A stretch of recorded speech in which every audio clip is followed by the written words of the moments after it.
Saludos queridos amigos, nuevamente bienvenidos a este repaso de la lección día por día con el Ministerio Viviendo por la Fe. Nuevamente estamos felices de poder contar con su presencia en este estudio fascinante de las Sagradas Escrituras.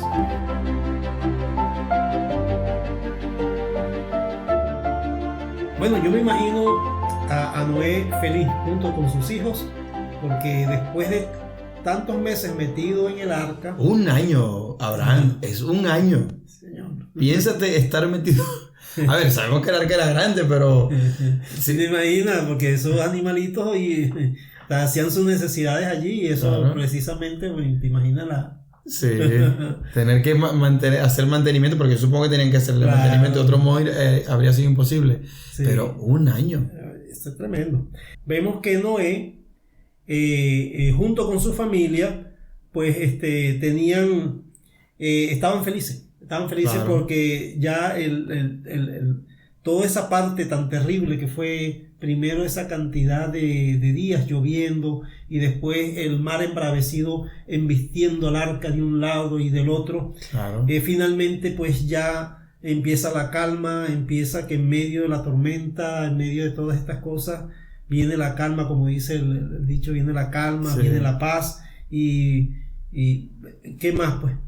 Sentirse agradecidos y Dios en vista de todo lo que ha pasado pues Él decide algo interesante, decide que no va a acabar otra vez el mundo con un diluvio.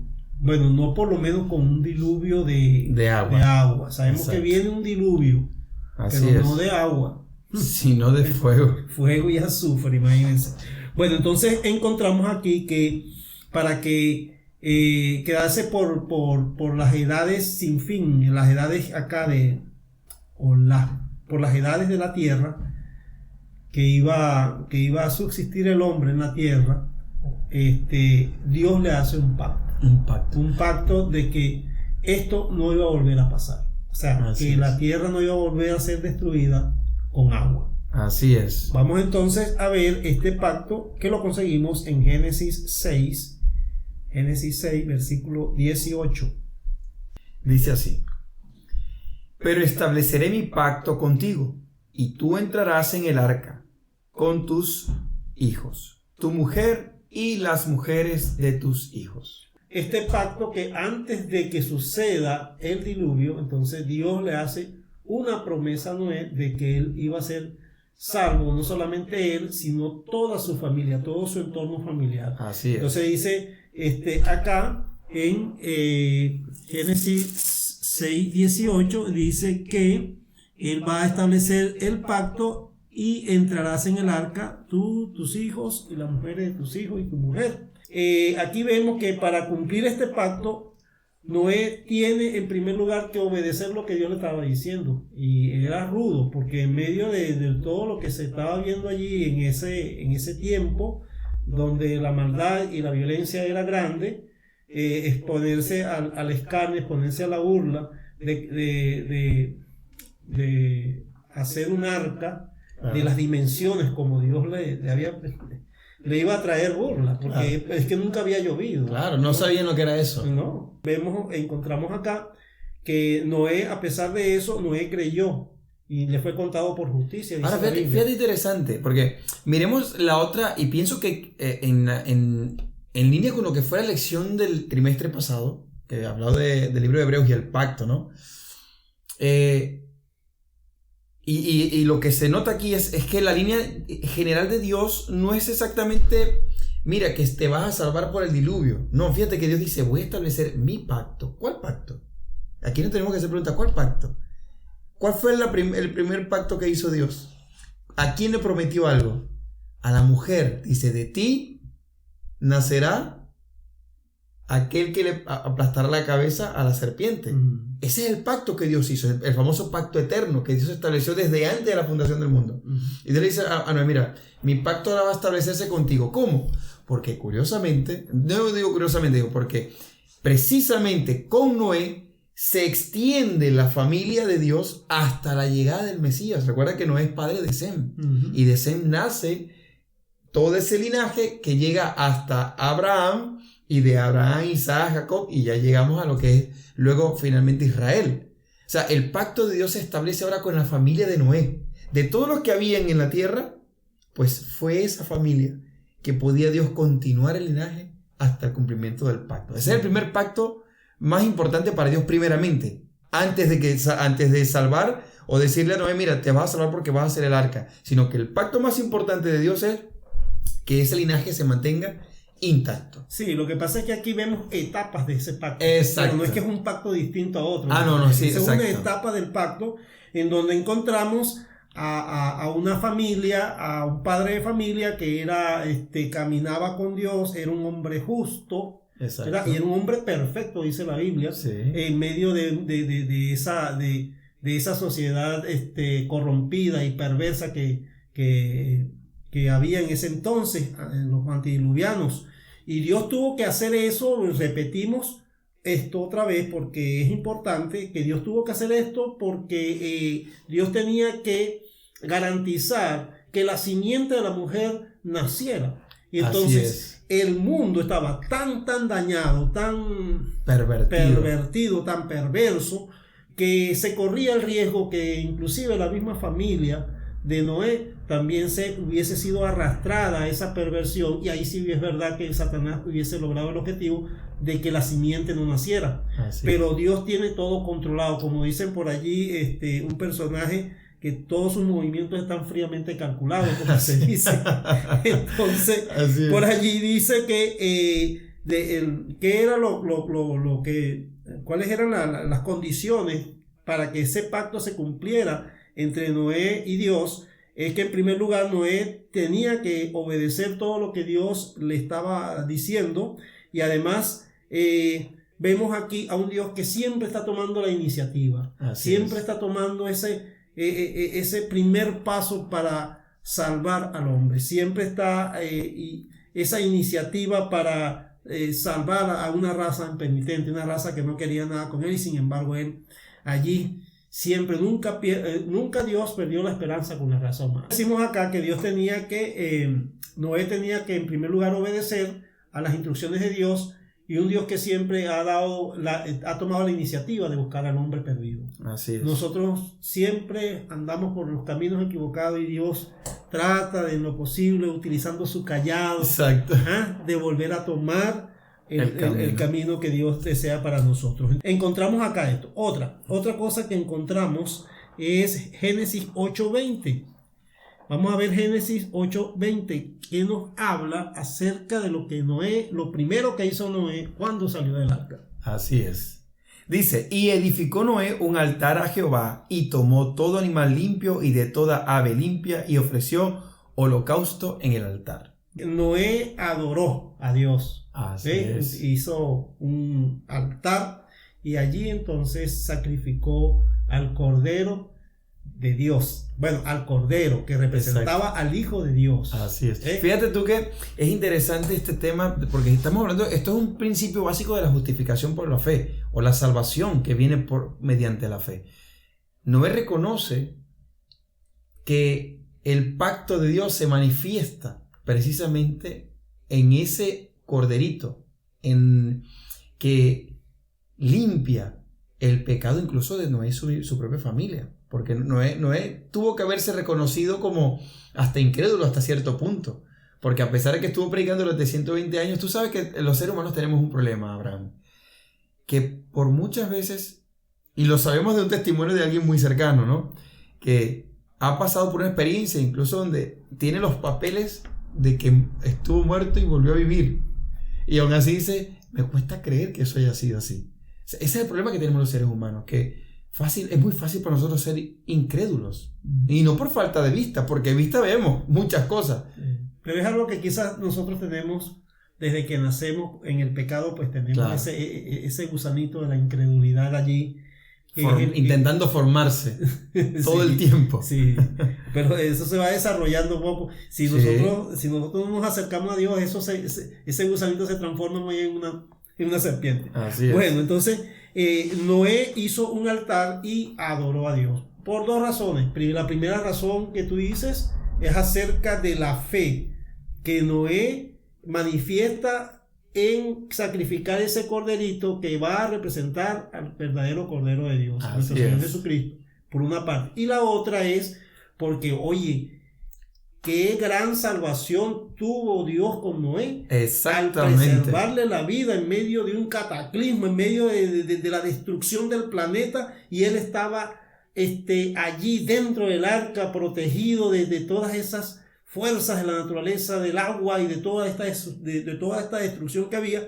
Pues entonces estar allí era algo maravilloso, y es lo que nosotros también vamos a experimentar. Amén. Cuando nos encontremos en la santa ciudad, dentro de la santa ciudad, y ver esa cantidad de personas fuera de la santa ciudad y nosotros acá dentro de la santa ciudad. Me supongo que ese era el gozo que sentía Noé cuando estaba dentro del arca, y todo lo que estaba fuera del arca estaba siendo destruido y él estaba siendo preservado. No solamente él, sino su esposa y sus hijos, porque los hijos, oye, es un tesoro grande y no queremos que se pierdan. No queremos que se pierdan, sino que también sean salvos. Así es. Un motivo de agradecimiento. También, podemos comparar este acto de adoración también con el acto de adoración de Adán y Eva en el jardín del Edén. Así es. ¿Ven? ¿Por qué? Porque Adán y Eva adoraron,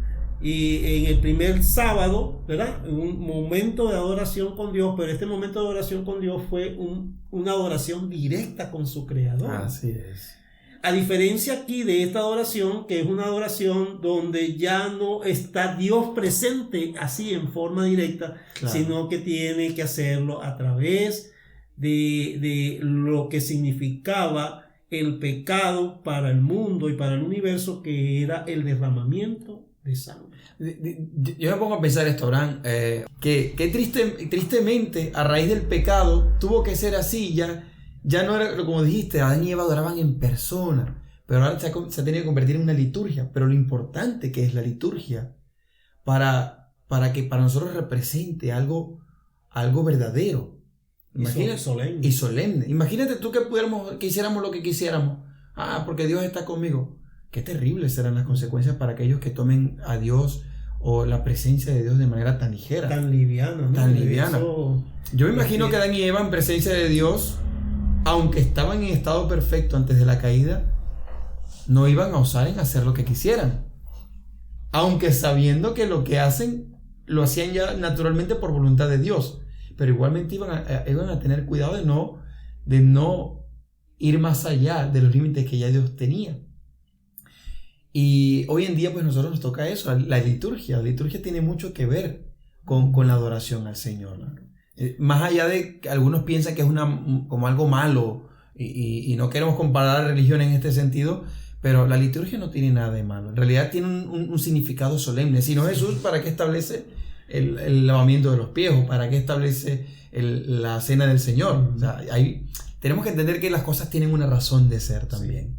Sí, el tema de la oración es algo muy, pero muy serio, muy solemne. Me acuerdo lo que dice Habacuc cuando dice que como Dios está en el templo, todos debemos estar en silencio, y lo menos que nosotros hacemos dentro de la iglesia es estar en silencio, sabiendo que la presencia del Altísimo está allí. Así es. Entonces hay que tomar en consideración estos aspectos y pedirle al Señor con oración y ruego que nos ayude a tener una adoración solemne y reverente y de acuerdo a los parámetros que el Señor ha establecido en su palabra. Así es. Ahora vemos acá, y una vez que concluye la parte y bajan las aguas del diluvio, encontramos que ahora tenemos un aspecto de la tierra totalmente distinto. Totalmente, diríamos nosotros, espeluznante, ¿no? Porque imagínate, el arca reposó en el monte Ararat, que está aproximadamente unos 3.000 metros sobre el nivel del mar. Es decir, bueno, imagínate, ¿qué era lo que sucedía? ¿Cuáles son las consecuencias que trae el diluvio?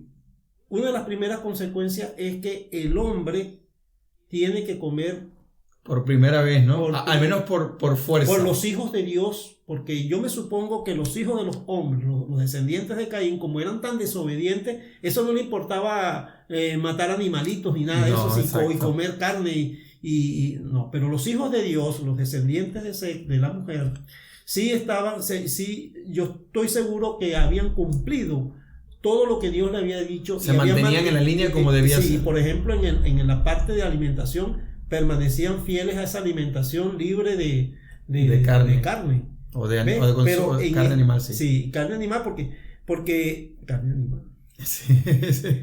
O sea, el consumo de carne. Exacto. El consumo de carne. Ellos no consumían. Es allí cuando Dios entonces permite que el hombre consuma carne, proteína animal. Exacto. Y entonces resulta ser que esto trae también como consecuencia de que el hombre ya no pueda vivir siglos, sino apenas algunos años. 100, 120, 130, 140 años máximo en aquel tiempo. Ahorita debe sentirse afortunado la persona que llega por allá a los 100 años. Y si es que los quiere vivir, sí. Porque como vivimos en este mundo, hay algunos que no quieren ni siquiera llegar a esa edad. No, definitivamente. Primero se afecta la dieta. Correcto. De los seres humanos y también se afecta su longevidad. Uh-huh. Y además también cambió la relación de la existencia del clima. Ya no era un clima uniforme. ¿No? Sí, no era una eterna primavera. Una eterna primavera de aire acondicionado para donde tú fueras, pues estaba todo, no tenías que utilizar chaquetas ni tenías que quitarte la ropa por el calor, sino que podías transitar sin ningún tipo de problema para si no te daba ni frío ni calor, pero ahora sí. Ahora sí. Entonces empiezan a existir ya las 4 estaciones. Afortunados los que viven en Mérida. Aún así sienten frío, ¿no? Así es. Esto generó un cambio en relación a los seres, también a los seres humanos y los animalitos. Ya los animalitos empiezan a tener cierto temor hacia el humano. Ya los pajaritos no se acercan al hombre como se acercaban antes. Exacto. De la creación y antes del diluvio. Ya le tienen miedo porque ya sienten que es una amenaza a su vida. Claro. ¿Ves? Y entonces hay un cambio pues en relación entre la relación animal, entre los seres, los animales y el hombre. Sí. En la creación, tanto el hombre como los animales no había ningún problema porque compartían la misma dieta. Uh-huh. ¿Ves? Pero a consecuencia del pecado, ¿verdad? Y a consecuencia ahora del diluvio, pues los animales tienen razón de no acercarse mucho a los seres humanos. Claro. Pero aquí tenemos que tomar en cuenta de que no toda la carne, no todas las carnes podían comerse. Exacto. Otra cosa, el principio de los animales puros, ¿no? Uh-huh. Es curioso que muchas veces hay gente que dice, no, que eso fue con los judíos, ¿no? Incluso Dios lo estableció con Noé, que no era judío precisamente. Todavía no existía la nacionalidad judía, ¿no? Sí, exacto, no existía. Entonces, Dios le hace una lista ahí, al igual cuando la saca en Levíticos, uh-huh. Me supongo que también se la dio a Noé y a todos sus hijos y a toda su familia, sino que tampoco deben de consumir la sangre del animal. Eso es correcto. Si iban a sacrificar un animalito para alimentarse, tenían que extraerle toda la sangre. Exactamente. Así que estas eran las condiciones en esta primera parte. Ahora encontramos la parte más, diría yo, más bonita de toda esta experiencia del diluvio, que fue el pacto, la señal del pacto que Dios da. Así es. Así es. Encontramos, eso lo vamos a conseguir en Génesis 8:21. Génesis 8:21. Sí, lo lees hasta el capítulo 9, verso 1. Dice así: Y percibió Jehová olor grato, y dijo Jehová en su corazón: No volveré más a maldecir la tierra por causa del hombre, porque el intento del corazón del hombre es malo desde su juventud, ni volveré más a destruir todo ser viviente, como he hecho. Mientras la tierra permanezca, no cesarán la sementera y la siega, el frío y el calor, el verano y el invierno, y el día y la noche. Ok, ese 8:22. Ok, ajá. Aquí vemos que Dios expresa su misericordia y dice, a pesar de la maldad del hombre, claro, ¿verdad? A pesar de todo eso, de que el hombre no me va a aceptar, de que el hombre me va a rechazar a la invitación de misericordia que yo le hago, pues yo voy a seguir dándole oportunidad a ese hombre para que se arrepienta. Así es. Dios preserva la vida del planeta y como un acto de misericordia y de gracia. No lo merecemos, pero el Señor nos los da. Exactamente. Qué maravilloso esto. Ahora vamos a ver acá en el verso 9:1, capítulo 9, versículo 1. Dice así: bendijo Dios a Noé y a sus hijos, y les dijo: fructificad y multiplicaos y llenad la tierra. Oye, tremenda misión que tenían 8 personas. Sí. De volver otra vez a llenar y a henchir la tierra de personas. Madre mía. Así que parecido a lo que Dios le dice a Adán y a Eva en el momento de la creación, henchid y multiplicaos, ahora la raza humana tiene una nueva oportunidad, un nuevo comienzo para que las cosas salgan como Dios la ha establecido y como Dios quiere, que es lo mejor que nosotros podemos hacer. Hacer la voluntad de Dios es lo mejor. Amén. Significa vida. Así es. ¿Ven? Pero si nosotros no hacemos lo que Dios manda, eso significa muerte. Así es. Y usted lo ve y lo observa alrededor. Constantemente. Constantemente. Dentro de usted mismo siente que está muriendo. Así es. ¿Ven? Y alrededor mueren las personas cuando no se hace la voluntad de Dios. Así y es. lo más bonito es vivir esta vida haciendo la voluntad de Dios. Amén. Eso es lo más lindo y lo más hermoso. Como prueba de que se iba a cumplir todo lo que Dios estaba diciéndole allí a Noé y a sus hijos, lo conseguimos en Génesis capítulo 9, versículos 8 hasta el 17. Dice: y habló Dios a Noé y a sus hijos con él, diciendo: he aquí, yo establezco mi pacto con vosotros. Fíjate, nuevamente, mi pacto con vosotros. Y con vuestros descendientes después de vosotros, y con todo ser viviente que está con vosotros, aves, animales, y toda bestia de la tierra que está con vosotros. Desde todos los que salieron del arca hasta todo animal de la tierra, estableceré mi pacto con vosotros, y no exterminaré ya más toda carne con aguas de diluvio, ni habrá más diluvio para destruir la tierra. Y dijo Dios: esta es la señal del pacto que yo establezco entre mí y vosotros, y todo ser viviente que está con vosotros, por siglos perpetuos. Mi pacto he puesto en las nubes, el cual será por señal del pacto entre mí y la tierra. Y sucederá que cuando haga venir nubes sobre la tierra, se dejará ver entonces mi arco en las nubes.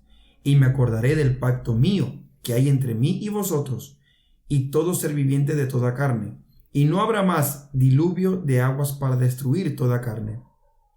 Y estará el arco en las nubes, y lo veré, y me acordaré del pacto perpetuo entre Dios y todo ser viviente, con toda carne que hay sobre la tierra. Dijo pues Dios a Noé: esta es la señal del pacto que he establecido entre mí y toda carne que está sobre la tierra. Correcto. En primer lugar, la señal, ¿cuál es? La primera señal, el arco. El arco del pacto. Que el arco iris. Nosotros conocemos que se refería al arco iris. Correcto. Y además de esto, esa es una señal. Siempre Dios, cuando hace un pacto con su pueblo, da una señal a ese pueblo. Así es. La señal del verdadero pueblo de Dios para este tiempo es que son pacientes y tienen la fe de Jesús y guardan sus mandamientos. Así es. Aquí está la paciencia de los santos, los que guardan los mandamientos y tienen la fe de Jesús. Esa es la señal que hay del pacto. ¿Por qué? Porque nosotros encontramos que en ese trayecto allí de estos versículos se menciona el pacto 7 veces. Así es. ¿Ven? Qué curioso, 7 veces. Sí. Y entonces eso nos lleva a lo que significa la palabra el número 7 para nosotros. Exacto. El número 7 para nosotros significa descanso. Exacto. Descanso en el Señor. Y ese descanso es el día sábado. Amén. ¿Ven? Entonces encontramos que así como se repite la palabra pacto 7 veces, nos hace recordar que Dios tiene un una señal para su pueblo. Amén. Y es la señal del día sábado. Así como el sábado, el arco iris tiene un alcance universal. Y tiene un alcance universal para la eternidad, por los siglos de los siglos, según Génesis 9:12. Así es. Sí, porque ve allí en Génesis 9:12. Dice: y dijo Dios: esta es la señal del pacto que yo establezco entre mí y vosotros y todo ser viviente que está con vosotros por siglos perpetuos. ¿Ve? Por siglos perpetuos. Por la eternidad vamos a ver siempre esa señal del pacto que representa el amor de Dios para cada una de sus criaturas. Y quiero leer un comentario aquí en Patriarcas y Profetas. Dice: mientras mirábamos este cuadro, el sello y la señal de la promesa hecha por Dios al hombre de que la tempestad de su ira no desolaría nunca más al mundo con aguas de un diluvio, vimos que otros ojos que no eran finitos también contemplaban esta escena.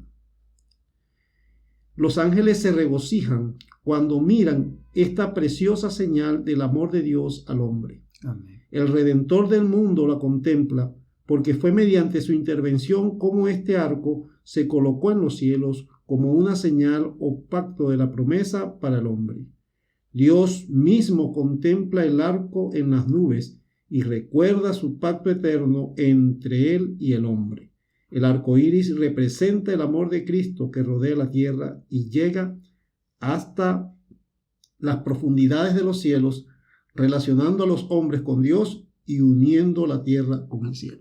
Amén. Es lo que se representa el arco iris de la promesa, y debemos de confiar en las promesas del Señor. Así Él es. siempre cumple, aunque nosotros a veces No tanto. no cumplimos. En realidad. El Señor siempre va a estar dispuesto a cumplir sus promesas. Amén. ¿Sabes que me encanta esa imagen del arco iris? Porque, bueno, y no solamente eso, sino la señal que Dios da, nos damos cuenta que son de carácter perpetuo. O sea, que en efecto son de carácter perpetuo. No se acabarán en algún momento. Como Él dice en su palabra: cielo y tierra pasarán, mas su palabra no pasará. Así es. Amén. Bueno, ¿qué te parece, Abraham, si tenemos una oración y pues invitamos a nuestros queridos hermanos y amigos que esta analogía del diluvio nos pueda servir para prepararnos para el día final? Porque, como tú dijiste ya en uno de los segmentos anteriores, es momento de entrar a esa arca y no salirnos. Así es, permanecer en ella. Así es. Vamos a orar entonces. Querido Padre Celestial, tú sabes que se avecina un diluvio final, no un diluvio de agua, sino de fuego. Pero tú has preparado también, Señor, un arca para este tiempo final. Te rogamos, Señor, que podamos entrar en ella por la fe y podamos ser salvos por el poder de tu amor. Amén. Son bendiciones que pedimos no porque haya mérito de nosotros, sino los méritos de tu amado Cristo Jesús. Amén. Bueno, hasta la próxima semana. Dios les bendiga.